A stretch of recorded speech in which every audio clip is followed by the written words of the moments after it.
ಇನ್ನು ರಾಜ್ಯದ ಮುಖ್ಯಮಂತ್ರಿ ಡಿ.ಕೆ. ಶಿವಕುಮಾರ್ ಅವರು 2 ದಿನಗಳ ಕಾಲ ಕಲ್ಯಾಣ ಕರ್ನಾಟಕದ ಒಂದು ಪ್ರವಾಸ ಕೈಗೊಂಡಿದ್ದಾರೆ. ಬರಗಾಲದ ಕುರಿತು ಅಧಿಕಾರಿಗಳ ಜೊತೆಯಲ್ಲಿ ಸಭೆ ನಡೆಸಿದ್ರು.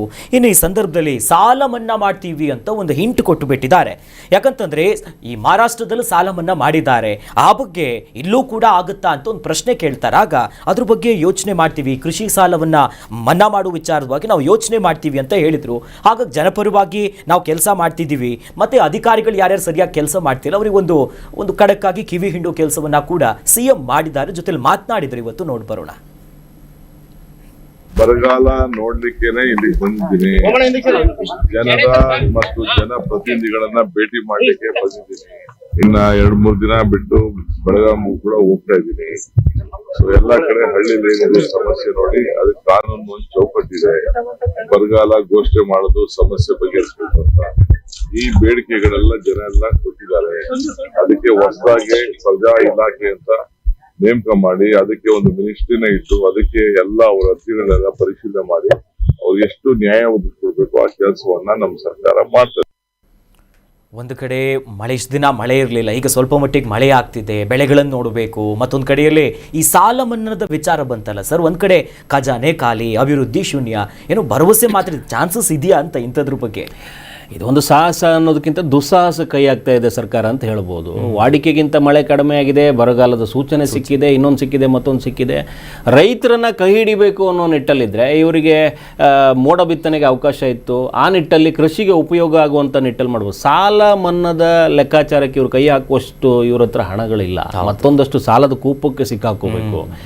ಯಾರೋ ಮಾಡಿದ ಯೋಜನೆ ಅಡಿಯಲ್ಲಿ ನಾನು ಇದ್ದೀನಿ ಅನ್ನುವಂಥ ತೋರಿಸ್ಕೋಬೇಕು. ಅರೆ ಕುಮಾರಸ್ವಾಮಿ ಅವ್ರಿಗೆ ಮಾತ್ರ ಸಾಲ ಮನ್ನಾದ ಇದು ಬೆಳೆ ಸಾಲದ ಮನ್ನಾ ಮಾಡೋದಕ್ಕೆ ಅವಕಾಶ ಇರೋದು, ನಾನು ಮಾಡ್ಬಿಡ್ತೀನಿ ಅತ್ಲಾಗ ಅಂತ ಹೇಳ್ಬಿಟ್ಟು ಇವ್ರೇನಾದ್ರು ದುಸ್ಸಾಹಸಕ್ಕೆ ಕೈ ಹಾಕ್ಬಿಟ್ರೆ ಈಗಿರೋ ಪರಿಸ್ಥಿತಿಯಲ್ಲಿ ಇವರ ಪಂಚ ಗ್ಯಾರಂಟಿಗಳೇ ಸಾಕು ನಿಮ್ಮನ್ನು ಮುಳುಗಿಸೋದಕ್ಕೆ. ಮತ್ತೊಂದು ಗ್ಯಾರಂಟಿ ತಂದುಬಿಟ್ಟು ನೀವು ಮತ್ತೆ ಬೇರೆ ಕಡೆ ಹೋಗ್ಬಿಡ್ತೀರಿ, ಕಾಣಿಸೋದೇ ಇಲ್ಲ. ನೀವು ಹಾಕೊಂಡು ಬಂದಿರೋದು 7 ವರ್ಷದ ಯೋಜನೆ. ಆ 7 ವರ್ಷದ ಯೋಜನೆಯಲ್ಲಿ ಇಂಥ ಈ ಕೆಲವೊಂದಷ್ಟು ಅಂದರೆ ಭಾಳ ಬೇಗ ಆಯಿತು ಅಂತ ಅನ್ಸುತ್ತೆ ಈಗ ನಿರ್ಧಾರ ಮಾಡ್ತಾ ಇರುವಂಥದ್ದು. ಸಾಲ ಮನ್ನಾದ ಲೆಕ್ಕಾಚಾರ ಕೇಳ್ತಾ ಇಲ್ಲ ರೈತರು. ಹಸಿರು ರೈತರು ಅಂತ ಏನು ಲಿಸ್ಟ್ ಮಾಡ್ಕೊಂಡಿದ್ದಾರೆ. ಈಗಾಗಲೇ ನಿಮಗೆ 1000 ಕೋಟಿ ಹೊಟ್ಟೋಗ್ಬಿಡುತ್ತೆ. 20-22 ಲಕ್ಷ ಜನ ರೈತರು ಬಂದ್ಬಿಡ್ತಾರೆ ಈ ಅಡಿಯಲ್ಲಿ. ಸಾಲ ಮನ್ನಾದ ಈಗ 1 ಲಕ್ಷ ಲಾಸ್ಟ್ ಟೈಮ್ 2018ರಲ್ಲೇನೋ ಸಾಲ ಮನ್ನಾ ಮಾಡಿದ್ರು. ಅದರಲ್ಲಿ ಇನ್ನೂ ಒಂದಷ್ಟು ಬಾಕಿಗಳಿದಾವೆ. ಸೋಮಶೇಖರ್ಗೂ ಮತ್ತೆ ಕುಮಾರಣ್ಣಗೂ ಗಲಾಟೆ ಆಗಿರೋದೆಲ್ಲ ನೋಡಿದ್ವಿ ನಾವು.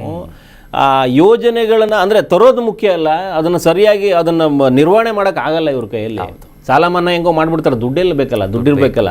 ಮೊದಲ ಸಾಲ ಮನ್ನಾದ ಹೆಡ್ಲೈನ್ಸಿಗೆ ಮಾತ್ರ ಒಂದು 500 ಜನ, ಈಗ ಅದೇ ಹೇಳ್ತಾರಲ್ಲ, ಯಾವುದದು ನಮ್ಮ ರೈತರ ಭೂಮಿನ ಕಬಳಿಕೆ ಮಾಡುತ್ತಿರೋ ಅಥವಾ ನುಂಗುತ್ತಾರೋ ಅವರು ಹೆಣದ ಮೇಲ್ಗಡೆ ನಗರ ಕಟ್ಟೋಕೆ ಹೊರಟಿದಾರಲ್ಲ, ಆ 9,000 7,000 ಎಕರೆಗಳ ಜಾಗದ ಲೆಕ್ಕಾಚಾರದಲ್ಲಿ ಬಿಡದಿಯಲ್ಲಿ 500 ಎಕರೆ ಜಾಗಗಳನ್ನು ಫಸ್ಟ್ ಮೊದಲಿಗೆ ಭೂಸ್ವಾಧೀನ ಮಾಡಿಕೊಂಡು ಅದರಲ್ಲಿ 20% ಮಾತ್ರ ರೈತರು ಅಂತ ತೆಗೆದಿಟ್ಟಿದಾರಲ್ಲ. ಪೂರ್ತಿ ಪ್ರಮಾಣದ ರೈತರನ್ನು ತೆಗೆದಿಟ್ಟಿಲ್ಲ ಅವರು. 500 ಜನ ರೈತರು ಇವ್ರ ಪರವಾಗಿರುವಂಥವ್ರನ್ನ ಆಯ್ಕೆ ಮಾಡಿಕೊಂಡು ಅದರಲ್ಲಿ 80% ರೈತರು ಒಪ್ಪಿಗೆ ಕೊಟ್ಟುಬಿಟ್ಟಿದ್ದಾರೆ ಅಂತ ಹೇಳ್ಬಿಟ್ಟು ಇವರೇನು ಶಬಾಷ್ಗಿರಿ ತಗೊಂತಾ ಇದ್ದಾರಲ್ಲ, ಆ ನಿಟ್ಟಲ್ಲಿ ಆಗಬಾರ್ದು. ಹೆಡ್ಡಿಂಗ್ಸಿಗೋಸ್ಕರ ಮಾತ್ರ ನಿಮ್ಮ ಸಾಲ ಮನ್ನಾದಲ್ಲಿ ಒಂದಷ್ಟು ಜನರನ್ನು ತಂದುಬಿಟ್ಟು ಆಮೇಲೆ ಅವ್ರನ್ನ ಹೈರಾಣ ಪರಿಸ್ಥಿತಿಲಿ ಇಡೋದಕ್ಕಿಂತ ನಿಮ್ಮ ಹತ್ರ ಇಲ್ಲ ಇರುವಷ್ಟೇ ಕಾಲ್ಚಾಚಿ ಅಂತ. ಹೌದು, ನಿಮಗೆ ಎಷ್ಟಿದೆಯೋ ಅಷ್ಟತ್ರ ಕಾಲು ಚಾಚೋದು ಒಳ್ಳೆಯದು. ಕಲ್ಯಾಣ ಕರ್ನಾಟಕಕ್ಕೆ ಪ್ರವಾಸಕ್ಕೆ ಹೋಗಿದ್ರಿ, ಅವರಿಗಲ್ಲಿ ಕುಡಿಯೋ ನೀರಿನ ಸಮಸ್ಯೆ ಇರುತ್ತೆ, ಮೂಲಭೂತ ಸೌಕರ್ಯಗಳ ಲೆಕ್ಕಾಚಾರ ಇದೆ, ಎಲ್ರಿಗೂ ಸಾರ್ವತ್ರಿಕವಾಗಿ ನ್ಯಾಯ ಕೊಟ್ಟಂಗಾಗುತ್ತೆ. ನೀವು ಹಳ್ಳಿಯಲ್ಲಿ ಅದನ್ನು ಕೃಷಿಯೇತರ ಬಡ ಕುಟುಂಬಗಳು ಇದ್ದಾವೆ. ಸೊ ನೀವು ಸಾರ್ವತ್ರಿಕ ನ್ಯಾಯ ಕೊಡಲೇಬೇಕು ಅಂತಾದರೆ ಮೂಲ ಸೌಕರ್ಯಕ್ಕೆ ಸಂಬಂಧಪಟ್ಟಂಗೆ, ಆ ಹಳ್ಳಿಗೆ, ಆ ಮನೆಗೆ ಸಂಬಂಧಪಟ್ಟಂಗೆ ನೀವೇನು ಅನ್ನ ರಾಮಯ್ಯ ಮಾಡಿರುವಂಥ ಕಾನ್ಸೆಪ್ಟ್ಗಳೆಲ್ಲ ಇದಾವಲ್ಲ, ಅವರ ಅಡಿಯಲ್ಲಿ ತಗೊಂಡು ಬಂದರೆ ನಿಮ್ಗೆ ಇನ್ನೂ ಒಂಚೂರು ಹೆಚ್ಚಿನ ಇದು ಸಿಗಬಹುದು. ಆದರೆ ಕಡಿಮೆ ಖರ್ಚಲ್ಲೇ ನೀವು ಹೆಚ್ಚು ಸಹಾಯ ಮಾಡ್ದಂಗೆ ಆಗುತ್ತೆ. ಸಾಲ ಮನ್ನಾದ ಕಾನ್ಸೆಪ್ಟಿಗೆ ಬಂದರೆ ಮತ್ತೆ ಸಾಲ ಮಾಡ್ಕೊಂಡೇ ಕೂತ್ಕೋತಾರೆ. ಎಷ್ಟೋ ಕಡೆ ಸಾಲ ಮನ್ನಾ ಆಗತ್ತೆ ಅಂತಾನೆ ಕಟ್ಟದೆ ಕಾಯ್ತಿರ್ತಾರೆ. ನಾವು ಜನರನ್ನ ಬೇರೆ ದಾರಿಗೆ ತಗೊಂಡೋದಂಗೆ ಆಗುತ್ತೆ. ಬೇಡ, ಸೌಕರ್ಯಗಳನ್ನು ಕೊಡೋಣ, ಅವರಿಗೆ ಮೂಲಭೂತ ಸೌಕರ್ಯದಡಿ ತರೋಣ, ಒಂದಷ್ಟು ಸರ್ಕಾರಿ ಶಾಲೆಗಳನ್ನು ದುರಸ್ತಿ ಮಾಡೋದಕ್ಕೆ ವ್ಯವಸ್ಥೆ ಮಾಡ್ಕೊಳ್ಳಿ, ಬೇರೆ ಬೇರೆ ಅವಕಾಶಗಳಿದಾವೆ ನೀವು ಹೆಸರು ಮಾಡೋದಕ್ಕೆ, ಮಾಡಿ ಅದನ್ನ. ಅಂದ್ರೆ ಜನಪರವಾಗಿಯೂ ಕೂಡ ನಾವು ಕೆಲಸ ಮಾಡ್ತೀವಿ ಅಂತ ಜನಸೇವೆ ಒಂದು ಹೊಸ ಇಲಾಖೆ ಸ್ಥಾಪನೆ ಕೂಡ ಈಗ ಸಿದ್ಧತೆ ಆಗಿದೆ. ಬಟ್ 1 ತಿಂಗಳಿಗೆ ಡಿ.ಕೆ. ಶಿವಕುಮಾರ್ ಹೋಗ್ತಿರುವಂತ ವೇಗ ನೋಡ್ತಿದ್ರೆ ಏನೋ ಒಂದು ಮಾಡೋ ಲೆಕ್ಕಾಚಾರ ಇದೆ, ಆದ್ರೆ ಖಜಾನೆ ಮಾತ್ರ ಖಾಲಿಯಾಗಿ ಸದ್ದು ಮಾಡ್ತಿದೆ. ಅದೇ ಈಗ ಏನೋ ಮಾಡ್ತೀನಿ ಅಂತ ಹೋದ್ರೆ ಆಗಲ್ಲ, ಏನು ಮಾಡ್ತೀನಿ ಅನ್ನೋ ಪರಿಕಲ್ಪನೆ ಕರೆಕ್ಟ್ ಆಗಿರ್ಬೇಕು ಅಂತ, ಅದರಲ್ಲೇ ಇದೆ ಉತ್ತರ. ನೀವು ಏನೇನೋ ಮಾಡ್ತೀನಿ ಅಂತ ಹೊರಟ್ರೆ ದಾರಿಯಲ್ಲಿ ಕಲ್ಲು ಮುಳ್ಳುಗಳು ಸ್ಟಾರ್ಟ್ ಆಗ್ತವೆ. ನೀವು ಕಂಡುಕೊಂಡಿರುವಂಥದ್ದೇ ಕೆಲವು ದಾರಿಗಳಿದಾವೆ, ಈಗ ಹಾಕೊಟ್ಟಿರೋದೇ ಕೆಲವು ಮಾರ್ಗಗಳಿದಾವೆ. ನಿಮ್ಮ ಈ ಹಿಂದಿನ ನಾಯಕರುಗಳು ಮುಖಂಡರುಗಳು ಏನು ಆಳ್ಬಿಟ್ಟು ಹೋಗಿದ್ದಾರೆ, ಅವರೇ ಒಂದಷ್ಟು ಮಾರ್ಗಗಳನ್ನು ಹಾಕೊಟ್ಟಿದ್ದಾರೆ. ನೀವು ಹೊಸದಾಗಿ ಏನೋ ಮಾಡೋದು ಬೇಕಾಗಿಲ್ಲ. ಅವರಿಗೆ ಈ ರೀತಿ ಸಾಲ ಮನ್ನಾ ಮಾಡಿದ್ರು, ಕುಮಾರಸ್ವಾಮಿ ಅವರು ಸಾಲ ಮನ್ನಾ ಮಾಡಿದ್ರಲ್ಲ, ಮತ್ತೆ ಈಗ ಡಿ ಕೆ ಶಿವಕುಮಾರ್ ಮಾಡಿದ್ರು ಅಂತಾನೆ ಹೇಳ್ತಾರೆ. ಆದರೆ ನಿಮ್ಮದೇ ಒಂದಷ್ಟು ಜನೋಪಕಾರಿ ಯೋಜನೆಗಳನ್ನು ತನ್ನಿ, ನಿಮ್ಮ ಹೆಸರನ್ನು ಅಚ್ಚೊತ್ತಿಸಿ, ನೀವು ಈಗ ಆಗದೇ ಇರುವಂಥ ಯೋಜನೆಗಳನ್ನು ಜಾರಿಗೆ ತಗೊಂಡು ಬಂದು ಏನಾದರೂ ಒಂದಷ್ಟು ಮಾಡಕ್ಕೆ ಹೊರಟ್ರೆ ಒಳಿತಾಗ್ಬೋದು. ಈಗ ಯಾವುದೋ ಹಾಕಿದ ಆಲದ ಮರಕ್ಕೆ ಜೋತು ಬಿದ್ದರೆ ಬೇರೆ ನಿಟ್ಟಕ್ಕೆ ಹೊರಟೋಗ್ಬಿಡ್ತೀರಿ, ಬೇರೆ ಆಯಾಮಕ್ಕೆ ತಗೊಳ್ಬೋದು ಅದು ನಿಮ್ಮ ಲೆಕ್ಕಾಚಾರಗಳು.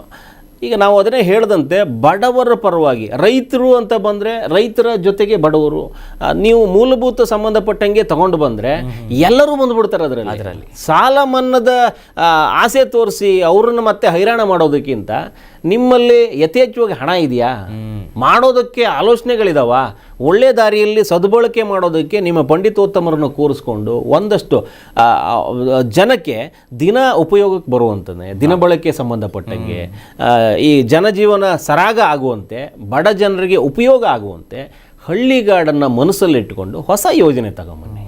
ಈಗ ಆ ನಿಟ್ಟಲ್ಲಿ ಏನಾದರೂ ಯೋಜನೆಗಳು ತಗೊಂಬಂದರೆ, ಮಾನ್ಯ ಡಿ ಕೆ ಶಿವಕುಮಾರ್ ಅವರು ಮುಖ್ಯಮಂತ್ರಿಗಳಾಗಿದ್ದಾಗ ಈ ರೀತಿ ಆಯಿತು, ಅವರೇ ತಂದ ಯೋಜನೆ ಅಂತ ನಿಮ್ಮನ್ನು ಗುರುತಿಸ್ತಾರೆ. ಆ ನಿಟ್ಟಲ್ಲಿ ಮಾಡಿ, ಹೊಸದಾಗಿ ಏನೋ ಮಾಡ್ದಂಗೆ ಆಗುತ್ತೆ. ಮತ್ತೊಂದು 5 ವರ್ಷಕ್ಕೆ ಏನು ಮೋಸ ಇಲ್ಲ. ಕರ್ನಾಟಕ ನ್ಯೂಸ್ ಬೀಟ್ ಫಾಲೋ ಮಾಡಿ, ಸಬ್ಸ್ಕ್ರೈಬ್ ಮಾಡಿ.